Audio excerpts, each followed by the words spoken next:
जंगल में रहते हैं। चैप्टर एंडेड, चैप्टर ख़त्म हो गया।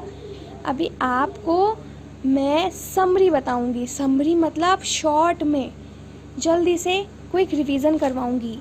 ठीक है, तो आपको जल्दी से सुनना है स्टोरी एक बार। हम सम अप करते हैं। किस चैप्टर का नाम क्या है? द क्लेवर रैबिट, एक चालाक खरगोश। ठीक है, एक बार की बात है, जंगल में शेर रहता है और वो रोज़ एनिमल्स को खाता है। ये देखकर एनिमल्स बहुत दुखी हो जाते हैं और मीटिंग रखते हैं। मीटिंग में वो लोग बात कर रहे होते हैं कि हमें अब प्लान बनाना पड़ेगा, उसको मारना पड़ेगा, कुछ करना पड़ेगा अपने आप को बचाने के लिए।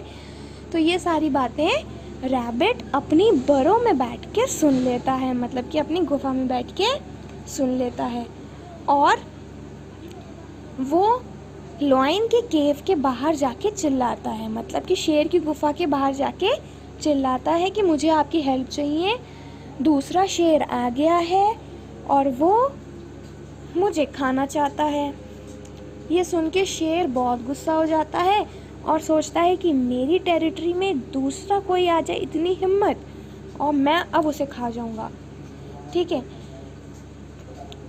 रैबिट क्या कहता है कि वो कहाँ बैठा हुआ है? वेल में, और वो उसको लॉयन को अपने साथ ले जाता है वेल के पास। जब वेल में जाता है तो लॉयन वेल में जब देखता है नीचे तो उसको अपनी ही परछाई दिखती है। लॉयन को लगता है कि ये वही वाला शेर है जो मेरे इलाके में घुस आया है, और वो तेज़ी से चिल्लाता है और वही पानी के रिफ्लेक्शन से उसकी आवाज़ गूंजती हुई वापस जब उसे सुनाई देती है तो उसे लगता है कि ये जो शेर है ये मुझे चैलेंज कर रहा है। तो रैबिट उससे क्या कहता है कि आपको क्या करनी चाहिए उसके साथ? फाइटिंग, आपको लड़ाई करनी चाहिए। और यही सुन के शेर वेल में कूद जाता है और फंस जाता है। और फिर क्या होता है? हैप्पी एंडिंग हो जाती है। रैबिट आके अपने फ्रेंड्स को, मतलब कि जंगल में जितने भी उसके एनिमल्स थे, सबको गुड न्यूज़ दे देता है और वो सब लोग खुशी से अपनी लाइफ स्पेंड करते हैं, खुशी खुशी रहते हैं।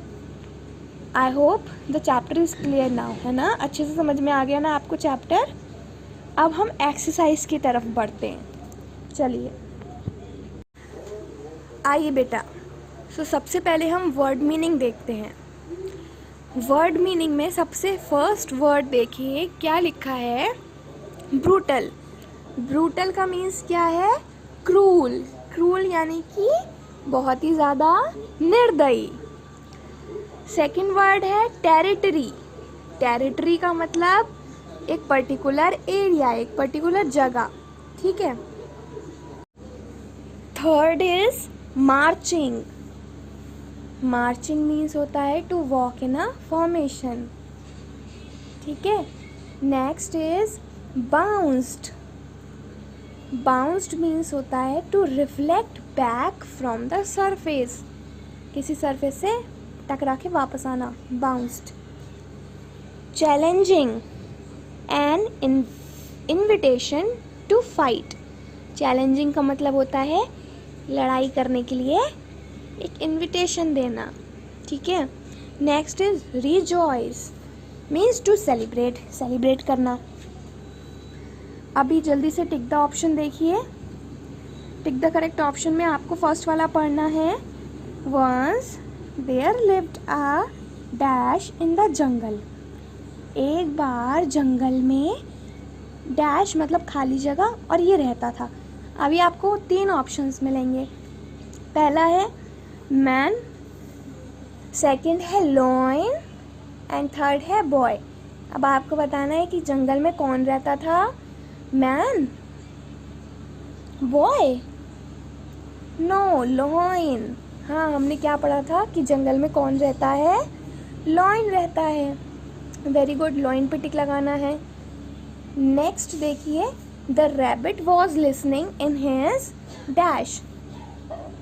जो रैबिट था वो डैश में बैठ के सुन रहा था। अब रैबिट कहाँ पे बैठ के सुन रहा था? फर्स्ट इज बरो, second is cave, third is house. तो रैबिट कहाँ बैठ के सुन रहा था? बरो में, केव में, या फिर हाउस में? आपने अभी पढ़ा था ना कि रैबिट कहाँ रहता है, रैबिट का हाउस कहाँ होता है, बरो। यस, तो बरो पे टिक लगाइए। Third one is the rabbit ask the lion to dash him. Rabbit ने लॉयन से क्या कहा कि वो क्या करे। पहला है फाइट, मतलब कि लड़ाई, दूसरा सेव, और तीसरा हेल्प। उसने क्या करा, rabbit asked the lion to help him, कि वो उसकी हेल्प करे।